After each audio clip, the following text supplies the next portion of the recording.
మేము ఒకటే అడుగుతున్నాం, తెలుగుదేశం పార్టీ నాయకులు గద్దె రామ్మోహన్ కానివ్వండి, మిగిలిన నాయకులు కానివ్వండి, మీరు అధికారంలో ఉన్నప్పుడు మీరు ఇలాంటి కార్యక్రమాలు ఏ రోజైనా చేశారా? ఇలాంటి సంక్షేమ పథకాలు ఏ రోజైనా చేశారా? ఈరోజు 13వ డివిజన్లో ఇలాంటి అభివృద్ధి కార్యక్రమాలు మీరు ఏ రోజైనా చేశారా? ఈరోజు ఎటువంటి అభివృద్ధి కార్యక్రమం కానివ్వండి, సంక్షేమ కార్యక్రమాలు గారి చేయకుండా కేవలం ప్రజానికాన్ని మభ్యపెట్టే విధంగా ఒక పక్క అబద్ధ ప్రచారం, అసత్య ప్రచారాలు, మీకు సంబంధించిన మీడియాలో జగన్మోహన్ రెడ్డి గారు ఒక నాయకత్వం మేర అబద్ధ ప్రచారం. మీరు ఒక్కసారి గమనించండి, ఇదే తూర్పు నియోజకవర్గంలో మేము గర్వంగా చెప్పుకోగలం 950 కోట్ల పైన సంక్షేమ కార్యక్రమాలు చేసాం, 674 కోట్ల పైన అభివృద్ధి కార్యక్రమాలు చేసామని చెప్పారు. మీరేం చెప్పుకోగలరు? ఒక్క కార్యక్రమం చెప్పుకోగలరా? ఈరోజు ఈ ప్రాంతంలో నివసిస్తున్న ప్రజానికానికి చిరకాల కోరికలన్నీ గారా, ఎప్పటి నుంచో ఉన్న సమస్యలన్నీ గారా పరిష్కరించిన ప్రభుత్వం జగన్మోహన్ రెడ్డి గారు ఒక ప్రభుత్వం. ఏ ఇంటికి వెళ్ళినా అమ్మఒడి వస్తుంది, చేయూత వస్తుంది, కాపు నేస్తం వస్తుంది, ఈబీసీ నేస్తం వస్తుంది, మా పిల్లలు ఇంగ్లీష్ మీడియం స్కూల్లో చదువుతున్నారు, మేము ఇంట్లో ఉంటేనే పెన్షన్ వస్తుంది. దానికి కారణం ఈరోజు వైఎస్ జగన్మోహన్ రెడ్డి గారు అని చెప్పని ప్రతి ఒక్కరి గారు చెప్పడం చాలా ఆనందం.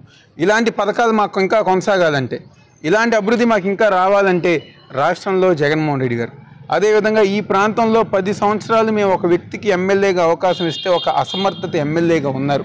కానీ ఈరోజు ఈ ప్రాంతంలో మొన్న జరిగిన ఎన్నికల్లో వైఎస్ఆర్ కాంగ్రెస్ పార్టీ ఓడిపోయినా ఈరోజు 674 కోట్ల రూపాయలు డబ్బిచ్చేసిన వైఎస్ఆర్ కాంగ్రెస్ పార్టీ జెండానే తూర్పు నియోజకవర్గంలో ఈసారి ఎగరాలని చెప్పి ఈరోజు ప్రతి ఒక్క ప్రజానికం కోరుకుంటున్నారు.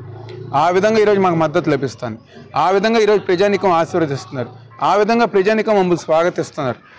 కాబట్టే ఈరోజు అనేక ప్రాంతాల్లో గుణదల కొండ ప్రాంతం అవనివ్వండి, పట్టమట్ట ప్రాంతం అవనివ్వండి, కృష్ణలంక ప్రాంతం అవనివ్వండి, 3 ప్రాంతాల్లో కూడా ఈరోజు అభివృద్ధి సంక్షేమ కార్యక్రమాలతో ముందుకెళ్తున్నాం. ప్రతి చోట గారు ప్రజానికం స్వాగతిస్తున్నారు. ఈరోజు ఎంపీగా పెద్దలు కేసీఆర్ శ్రీనివాస్ నాని గారిని, అదేవిధంగా ఈరోజు ఎమ్మెల్యేగా మీ బిడ్డగా మీ ముందుకు వస్తున్న నన్ను గారు ప్రతి ఒక్కరి గారు దీవించినందుకు ధన్యవాదాలు తెలుపుకుంటూ రాబోయే రోజుల్లో మేము అందరి గారు కోరుకునేది ఒకటే, ఈరోజు 10 సంవత్సరాలు ఒక వ్యక్తికి అవకాశం ఇచ్చారు, మాకు ఒక్క అవకాశం ఇవ్వండి, ఒక్క అవకాశం ఇచ్చి దీవించండి.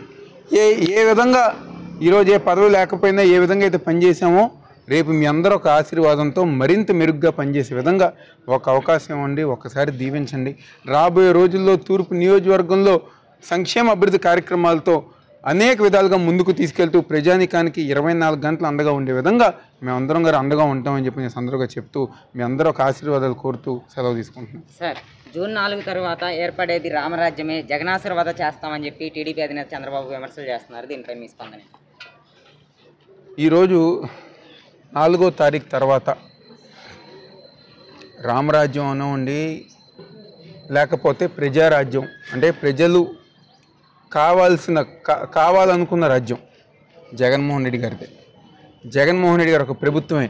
ఈరోజు ప్రజానికి అందరు గారా జగన్మోహన్ రెడ్డి గారు ఒక పరిపాలన ఇంకా కొనసాగాలి, జగన్మోహన్ రెడ్డి గారు ఉంటేనే మాకు సంక్షేమ పథకాలు ఉంటాయని చెప్పని ఈరోజు ప్రజానికం కోరుకుంటున్నారు. ఈరోజు వాళ్ళు అనుకుంటున్నారేమో రామరాజ్యం అని చెప్పని, కానీ ప్రజానికం దృష్టిలో తెలుగుదేశం, జనసేన, బీజేపీ రాక్షసుల రాజ్యం, రాక్షసుల రాజ్యం. శ్రీరాముడు ఒక్కటే, రాముడు ఒక్కడే, అదే జగన్మోహన్ రెడ్డి గారు.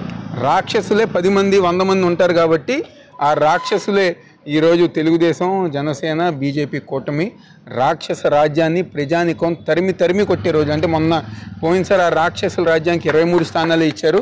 రేపు రానున్న రోజుల్లో అవిగార లేకుండా ఈ రాష్ట్రంలో రాక్షసులు అనేవాళ్ళు లేకుండా కేవలం ఒకే ఒకరు సింహంగా శ్రీరాముడిగా జగన్మోహన్ రెడ్డి గారి రాజ్యం ఈరోజు ప్రజానికం కోరుకుంటున్నారు. వీరనారాయణ గారి వాళ్ళ అబ్బాయి కిట్టుని వంశపారంపర్యంగా రాజకీయం వస్తుంది, యువత అనేక మంది ఉన్నా సరే అతనికి అవకాశం ఇచ్చారని పవన్ వ్యాఖ్యానించాడు. అలాగే మరి చంద్రబాబు లోకేష్కి ఇచ్చారు కదా. నేను అదే చెప్పబోతున్నాను. ఎదురుగా ఉన్న పేరు నాని గారు అబ్బాయి కిట్టుని అంటున్నారు, పక్కనే ఉన్న లోకేష్ ఈరోజు 5 సంవత్సరాలు తండ్రి ముఖ్యమంత్రిగా, తను మంత్రిగా అంటే గెలవకుండానే మంత్రిగా ఇచ్చేసి చివరికి ముఖ్యమంత్రి గారి అబ్బాయి ఓడిపోయారు అనేది ఎవరికి వచ్చింది? ఎవరు చేతకానాలు?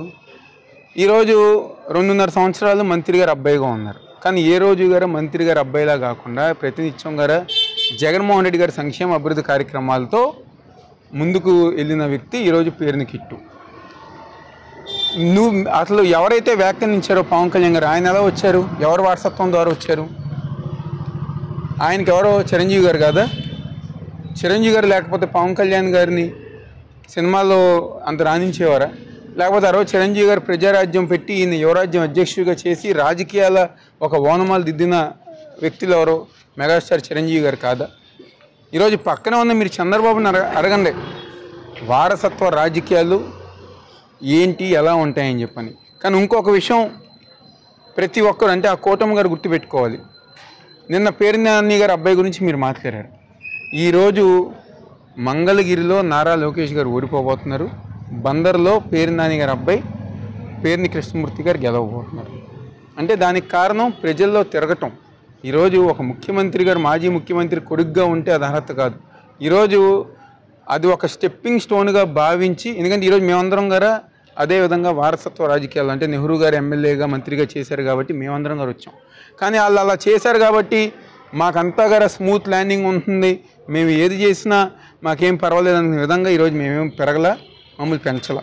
నిత్యం ప్రజానికానికి అందుబాటులో ఉంటూ ప్రజానికానికి సేవ చేసాం కాబట్టి ఈరోజు ఏ ఇంటికి వెళ్ళినా, ఏ గడప దొక్కినా ప్రజానికం మమ్మల్ని స్వాగతిస్తున్నారు. అదేవిధంగా అక్కడ పేర్నాని గారు అబ్బాయి గారు ఆ విధంగా చేశారు. ఈరోజు నారా లోకేష్ గారు ఏం చేశారు? కోవిడ్ టైంలో హైదరాబాద్లో ఉన్నారు, పాదయాత్ర మొదలుపెట్టారు, సగంలోనే ఆపేశారు. ఒక కార్యక్రమం చెప్పండి, ఈ ఫలానా కార్యక్రమం నేను చేశానని చెప్పని చెప్పుకోలేక ఇలాంటి విమర్శలు పవన్ కళ్యాణ్ గారితో చెప్పిస్తారు. ఎందుకంటే చంద్రబాబు గారు ఏం చెప్పరు. పాపం ఆయనకి పవన్ కళ్యాణ్ గారి ఒక రాజకీయ జీవితాన్ని ఇబ్బందికర పరిస్థితులు పెట్టే విధంగా, అంటే నాశనం చేసే విధంగా ఆ రోజుల్లో చిరంజీవి గారిది చేశారు, మళ్ళీ ఈరోజు పవన్ కళ్యాణ్ గారిది చేసే విధంగా ఈరోజు తెలుగుదేశం పార్టీ నాయకులు వెళ్తున్నారు. తప్పకుండా జనసేన పార్టీ వాళ్ళందరూ గారు తెలుసుకుని ఈరోజు మా నాయకుడికి మోసం చేసే మీ అందరి గారు తగిన బుద్ధి చెప్పాలని చెప్పని ప్రతి ఒక్కరిగా ఈరోజు వైఎస్ఆర్ కాంగ్రెస్ పార్టీలో జాయిన్ అవుతున్న సందర్భంగా చెప్తూ సెలవు తీసుకుంటున్నాను.